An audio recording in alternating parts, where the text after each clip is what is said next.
ಕತೆ ಹುಟ್ಟೋಕೆ ಒಂದೊಳ್ಳೆ ವಾತಾವರಣ ಬೇಕು.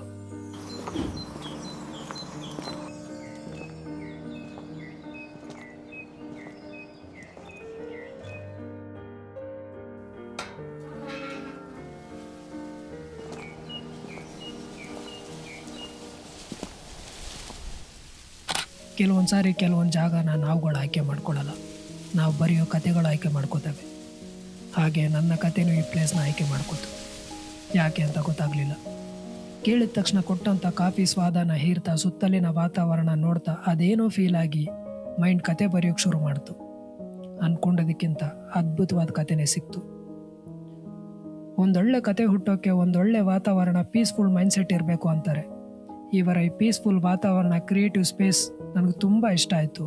ನನ್ನ ಮೈಂಡು ಕ್ರಿಯೇಟಿವ್ ಆಗಿ ವರ್ಕ್ ಆಯಿತು. ಅಷ್ಟೊತ್ತಿಗೆ ಆರ್ಡರ್ ಮಾಡಿದಂಥ ಊಟನೂ ಬಂತು. ತುಂಬ ಡಿಲಿಷಿಯಸ್ ಆಗಿತ್ತು.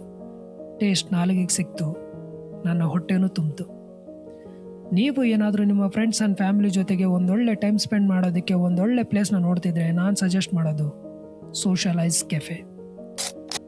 ಒಂದೊಳ್ಳೆ ಕತೆ ಬರೆಯೋಕ್ಕೆ ಬಂದ ನಾನು ನನ್ನದೇ ಆದ ಒಂದು ಕತೆನ ಬಿಟ್ಟು ಹೋಗ್ತಿದ್ದೀನಿ. ನೀವು ಸಹ ಬನ್ನಿ, ನಿಮ್ಮದೇ ಆದ ಒಂದು ಕತೆನ ನೀವು ಬಿಟ್ಟು ಹೋಗಿ.